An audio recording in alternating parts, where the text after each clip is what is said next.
محبت روٹھ جاتی ہے، از تعبیر فاطمہ پارٹ 2۔ اور عمر اس کو جاتا ہوا دیکھتا رہ گیا اور کوئی جواب نہیں دے پایا۔ اس کی لال آنکھوں کو دیکھا جو رونے کی چگلی کھا رہی تھی۔ یا اللہ پاک، میں کہاں جاؤں؟ اب پل پل میرے نصیب میں یوں ذلیل ہونا لکھا ہے۔ کیا قصور ہے میرا؟ کسی اور کے کیے کی سزا مجھے کیوں مل رہی ہے؟ میں ہر بات برداشت کر سکتی ہوں پر اپنے کردار کے خلاف کوئی بات برداشت نہیں کر سکتی۔ میں کیوں رو رہی ہوں؟ کیا اب ہر دن میرا روتے ہوئے گزرے گا؟ نہیں، ہرگز نہیں۔ میں اس جلاد کی زہر کن باتیں برداشت نہیں کروں گی۔ اسے کا تیز ہوگا تو اپنے لیے ہوگا۔ وہ دل ہی دل میں شکوے شکایتیں اور نئی عزم کر رہی تھی کہ دروازہ نوک ہوا۔ کون ہے؟ آ جائیں اندر۔ بی بی جی پانی شاہ سعید نے بھیجا ہے، اور یہ آپ کا موبائل۔ صفورہ نے پانی کا جگ ٹیبل پر رکھ کر موبائل اس کی طرف بڑھایا۔ صفورہ شاہوں کی بہت پرانی بھروسے مند نوکرانی تھی۔ گھر کی ہر بات اسے پتہ ہوتی تھی، پر کبھی ادھر سے ادھر بات نہیں کرتی تھی۔ پر پھر بھی وردہ کو بہت شرمندگی ہوئی صفورہ کے سامنے کہ وہ کیا سوچے گی۔ وردہ کو کمرے سے نکال دیا شاہ نے۔ اچھا شکریہ، وردہ نے صفورہ سے کہا۔ صفورہ مسکراتی ہوئی کمرے سے باہر نکل گئی۔ وردہ نے ایک دم گلاس اٹھا کر پانی کے 2 گھونٹ کٹاکٹ پی گئی، پھر موبائل اٹھا کر صوفے پر بیٹھ کر چیک کرنے لگی۔ عمر بیٹا۔ کیا ہے امی؟ اس نے نیند سے بوجھل آنکھیں آدھی کھول کر کہا۔ بیٹا اٹھو، جلدی تیار ہو کر نیچے آؤ اور میں دلہن کو تمہارے کمرے میں بھیج رہی ہوں۔ دونوں ساتھ تیار ہو کر نیچے آؤ۔ زبیدہ بیگم کی بات پر ایک دم عمر بیڈ پر بیٹھ گیا۔ ہرگز نہیں امی، کوئی ضرورت نہیں اسے میرے کمرے میں بھیجنے کی۔ نہ میں تیار ہو کر نیچے آؤں گا۔ عمر بیٹا سمجھنے کی کوشش کرو، زبیدہ التجائی انداز میں بولی۔ نہیں امی، نکاح میں نے کر لیا، یہی بہت ہے۔ اب آپ کے ڈیمانڈ بڑھتے جا رہے ہیں۔ آج تیار ہو کر نیچے آؤ، کل کہیں گی ولیمے کے لیے۔ عمر کی زبان کو بریک لگ گیا۔ عصمت یار شاہ کو دیکھ کر ایک دم اٹھ کھڑا ہوا۔ عمر تیار ہو کر تو بیٹا تمہیں نیچے آنا ہی ہے، اور کل ولیمہ بھی ہر حال میں اٹینڈ کرنا ہے، دھمکی امیز لہجے میں کہا گیا۔ بابا، یہ ناانصافی ہے۔ ناانصافی تمہارے ساتھ ہوئی ہے تو بیٹا انصاف تو وردہ کے ساتھ بھی نہیں ہوا۔ اس سب میں اس بیچاری بچی کا کیا قصور؟ اور میرا کیا قصور تھا بابا؟ میں کوئی بحث برداشت نہیں کروں گا۔ میں ناشتے پر انتظار کر رہا ہوں، مہمان بیٹھے ہیں، جلدی آ جانا دلہن کے ساتھ۔ تنبیہ کر کے عصمت یار شاہ دروازے کی جانب بڑھ گئے۔ زبیدہ بھی پیچھے چلی گئی۔ حد ہوتی ہے۔ سلیپرز پیروں میں پھنسا کر واش روم کا رخ کیا۔ جب باہر نکلا تو وردہ کمرے میں بیٹھی تھی، جسے دیکھ کر عمر کا حلق تک کڑوا ہو گیا۔ تیز نظروں سے اسے گھورنے لگا۔ ایسے مت گھوریں، میں خود نہیں آئی، آنٹی چھوڑ کر گئی ہیں۔ اوہ لڑکی زیادہ زبان مت چلاؤ، بچی ہو، بڑوں سے بات کرنے کی تمیز نہیں تمہیں؟ بچی نہیں ہوں میں، 22 سال کی ہوں۔ پھر زبان چلائی؟ میرے سامنے بچی ہی لگو گی۔ 10 سال بڑا ہوں میں تم سے، اور مجھے زبان چلانے والوں سے سخت نفرت ہے، کہہ کر وارڈروب سے اپنے کپڑے نکال کر پھر واش روم میں چلا گیا اور دروازہ غصے کے اظہار میں زور سے بند کیا۔ اس حساب سے تو سب سے پہلے نفرت اپنے آپ سے کریں۔ زبان تو آپ کی بہت چلتی ہے۔ وہ بڑبڑا کر ہی رہ گئی۔ وردہ نے گرین کلر کی پوشاک پہنی جو اس کی ساس نے اسے نکال کے دیا تھا۔ اسما نے اسے تیار کیا، وہ بہت پیاری لگ رہی تھی۔ ماشاءاللہ بھابھی، آپ بہت پیاری لگ رہی ہیں۔ کیوں بھائی؟ دیکھیں نا کتنی پیاری لگ رہی ہیں۔ عمر نے ایک سرسری نظر اس پر ڈالی، وہ واقعی بہت پیاری لگ رہی تھی۔ ایک دم نظریں واپس پلٹی۔ میک اپ کا کمال ہے سارا، اس نے اپنے جوتے پہنتے ہوئے کہا۔ جی نہیں، یہ ویسے ہی اتنی پیاری ہیں، انہیں میک اپ کی ضرورت نہیں۔ جلدی نیچے آ جائیں، میں جا رہی ہوں، ورنہ بابا سعید سے ڈانٹ پڑے گی۔ جاتے جاتے اسما بولتی گئی۔ عمر تیار ہو کر آئینے میں اپنا آخری چیزیں لے رہا تھا، اور وردہ بھی آئینے کے سامنے کھڑی اپنا دوپٹہ سیٹ کر رہی تھی۔ دونوں کی نظریں آئینے میں ایک دوسرے سے ملیں اور دونوں نے ایک سیکنڈ کی دیر نہ لگاتے ہوئے ایک دوسرے سے منہ موڑ لیا۔ اگر بناؤ سنگار ختم ہو گیا ہے تو چلیں، عمر نے بھویں اچکا کر کہا۔ وردہ بھی چپ چاپ اس کے پیچھے ہو لی۔ ناشتے کی میز پر صرف اس سسرالی تھے، اس کے میکے سے کوئی نہیں آیا تھا، نہ امی، نہ ابو، نہ ارسلان شیاد۔ وہ کسی سے نظریں ملانے کے قابل نہیں رہے تھے۔ یہ سوچتے ہوئے وردہ کی آنکھیں جھلمل ہوئیں، جسے اس کی ساس نے محسوس کر لیا۔ ماشاءاللہ ماشاءاللہ، میری بہو تو بہت پیاری لگ رہی ہے بیٹا، میں نے فون کیا تھا تمہاری امی کو، ابھی وہ آ نہیں پائے، شام کو ولیمے میں شرکت کریں گے۔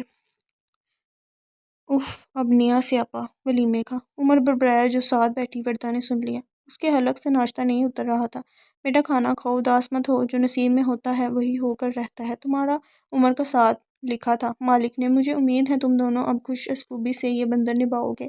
یہ آپ کا گھر ہے، آج سے جیسے آپ چاہیں رہیں، اسفندیار شاہ نے اسے کہا۔ ظاہر تو اسفندیار شاہ بہت سخت اور روب والے لگتے تھے، پر وہ بیٹیوں سے ہمیشہ پیار سے پیش آتے۔ وہ عورتوں کی عزت کرنا جانتے تھے، پر ان کے بیٹے اشر اور عمران سے ڈرتے تھے۔ ان کا روب ہی ایسا تھا۔ اشر عمر میں 2 سال ہی چھوٹا تھا۔ شام کو ولیمے کی تقریب حویلی میں ہی رکھی گئی تھی، اس لیے صبح سے سب تیاریوں میں لگے ہوئے تھے۔ تقریب شروع ہونے سے پہلے ہی وردہ کے گھر والوں کے لیے اسفندیار شاہ نے گاڑی بھیجی کہ کہیں وہ لوگ نہ آئیں۔ وردہ اپنے ماں باپ بھائی سے مل کر خوش ہوئی اور ان کو بھی ہر حال میں مطمئن کیا کہ میں خوش ہوں۔ عمر بھی اسفندیار شاہ کہنے پر لگے بندے وہیں بیٹھا رہا۔ امی ابو آپ بیٹھے، میں آپ کے لیے چائے بنا کر لاتی ہوں۔ عمر آپ بھی پئیں گے نا چائے؟ مسکراتے ہوئے عمر سے پوچھا۔ عمر پہلے تو حیرت میں اسے دیکھتا رہ گیا، پھر سمجھ گیا کہ اپنے والدین کے لیے ڈرامہ ہو رہا ہے۔ بنا رہی ہو تو آدھا کپ لانا۔ وردہ چائے بنانے لگی اور دل میں عمر کو کوستی جا رہی تھی، کیسے اکڑ کر بیٹھا ہے مسٹر شاہ۔ بیچارے امی ابو ارسلان چپ چاپ ہیں، بندہ بات ہی کر لے۔ مروت بھی کوئی چیز ہوتی ہے۔ چائے سب کو دیتے ہوئے آخر میں عمر کی طرف مسکرا کر بڑھایا۔ ایک لمحے عمر اس کے گال پر پڑتی ڈمپل میں کھو گیا۔ ایک دم ہی سنبھال کر چائے پکڑ لی اور چائے پیتے ہی یہ جا وہ جا۔ وردہ کو ایک لڑکی تیار کرنے آئی۔ وردہ نے فیروزی اور گولڈن کمبینیشن کا ڈریس پہنا اور سادی جویلری پہنی، ٹیکا اور نتھ پہن کر وہ فل تیار تھی۔ عمر تو سویرے ہی تیار ہو کر مردانے میں مہمانوں کو اٹینڈ کر رہا تھا۔ ولیمہ ختم، سب تھک ہار کر اپنے اپنے کمرے میں گئے تو وردہ بھی عمر کے کمرے میں آ گئی۔ ایک پل کو تو عمر کی نظر وردہ پر ٹھہر گئی۔ آخر کو بندہ بشر تھا، اتنی پیاری اور چھوٹی عمر کی لڑکی جو اس کے نکاح میں تھی، کیسے اگنور کرتا؟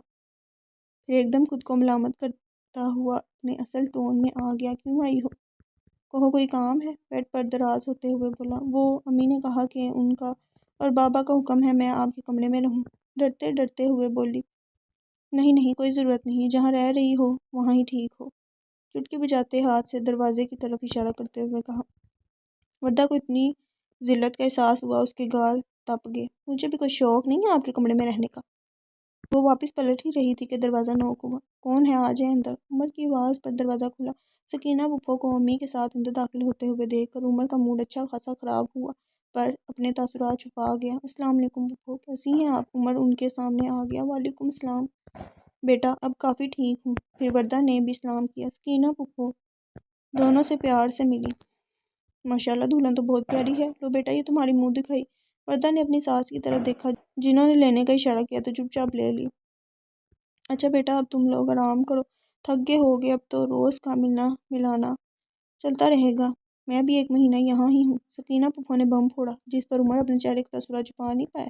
ایک دم ماں کی طرف دیکھا۔ یہ تو شکر سکینہ پھپھو عمر کی طرف متوجہ نہیں تھی، ورنہ ضرور ناراض ہوتی۔ جیسے ہی سکینہ پھپھو باہر نکلی، عمر ماں کی طرف پریشانی سے آیا۔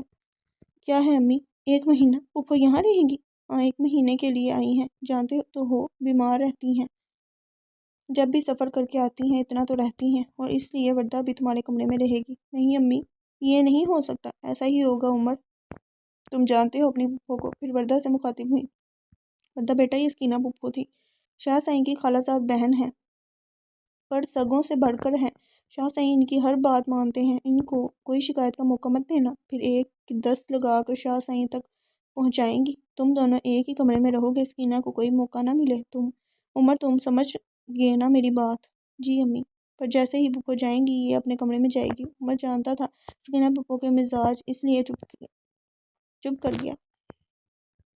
بات کی بعد میں دیکھی جائے گی، کہہ کر زبیدہ کمرے سے نکل گئی۔ وردہ چینج کر کے آئی۔ یہ لو تکیہ اور اسٹور میں کمبل پڑا ہے، جا کر صوفے پر سو جاؤ، میں اپنا بیڈ شیئر نہیں کروں گا تمہارے ساتھ، جانتی ہوں میں اپنا مقام اور اپنی جگہ۔ چپ چاپ صوفے پر لیٹ گئی، صوفے پر منہ دوسری طرف کر کے لیٹ گئی۔ بے آواز آنسو اس کے گالوں سے بہتے جا رہے تھے اور اس کے تکیے میں جذب ہوتے جا رہے تھے، خود سے الجھتے جانے کب نیند کی دیوی اس پر مہربان ہوگی۔ دوسری طرف عمر کا بھی کچھ یہی حال تھا، اسے عجیب بے چینی گھیرے ہوئے تھی جسے وہ کوئی نام نہیں دے پا رہا تھا۔ زاویہ فاروق، تم نے اچھا نہیں کیا میرے ساتھ، پہلی نظر میں تم عمر شاہ کو بھا گئی تھی، میں نے تمہیں عزت دینی چاہی، تمہیں تم سے محبت کرنے لگا تھا، تم نے میری ارمانوں کا خون کیا ہے، تمہیں میں کبھی معاف نہیں کروں گا۔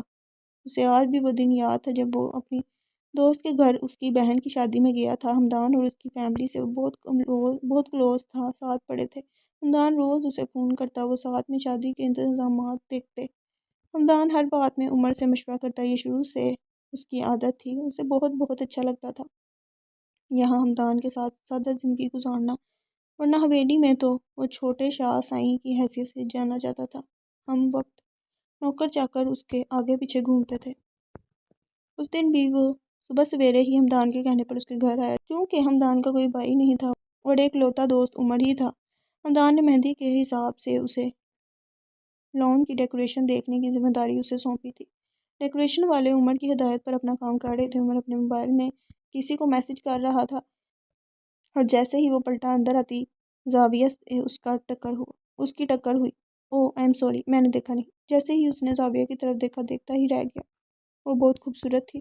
اب تو دیکھ لیا نا، اب راستہ دیں، اس نے تیور چڑھا کر ایک ادا سے کہا۔ زاویہ آپی جلدی آئیں، آپی کب سے آپ کا انتظار کر رہی ہیں۔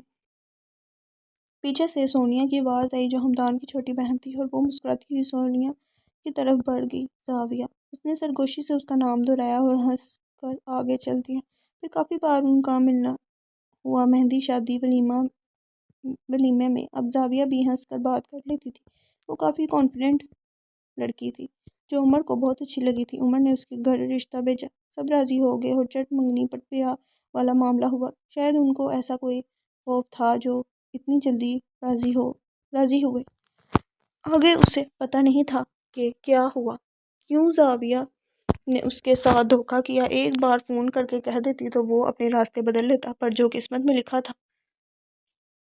وردہ کے ہاتھ میں صبورہ چائے دے کر گئی۔ وہ چائے پی رہی تھی اور ارد گرد کا جائزہ لے رہی تھی۔ بہت بڑی حویلی تھی جو نئے حساب سے بنائی گئی تھی۔ ہر کمرے میں اٹیچ باتھ تھے۔ بہت بڑا لان تھا جہاں ہر قسم کے پھول پودے تھے۔ لیموں اور امرود کے پیڑ تھے جو بہت خوبصورت تاثر دے رہے تھے۔ ہال نما کمرہ جہاں سب چائے پی رہے تھے، جس کے چاروں جانب پلر لگے تھے جہاں سے سارا لان دکھائی دیتا تھا۔ گھر کے اندر صرف عورتیں ملازمہ تھیں جو صفائی، کھانا بنانا ہر کام کرتی تھیں۔ مرد ملازم باہر ڈیرے پر ہی رہتے تھے اور باہر کے کام دیکھتے تھے۔ اسفندیار شاہ اور زبیدہ خاتون بہت نیک اور غریبوں کی مدد کرنے والے تھے، اس لیے سب انہیں پسند کرتے تھے۔ سارے مرد جب اپنے کام کاج کے لیے باہر نکل گئے اور پھوپھو بھی پڑوس میں گئیں تو زبیدہ خاتون وردہ کے پاس آئیں۔ وردہ بیٹا، میں دیکھ رہی ہوں عمر کا رویہ اچھا نہیں ہے تمہارے ساتھ، پر 1 مہینہ ہے تمہارے پاس۔ زبیدہ خاموش رہیں تو وردہ نے سوالی نظروں سے دیکھا۔ 1 مہینہ؟ میں سمجھی نہیں آنٹی۔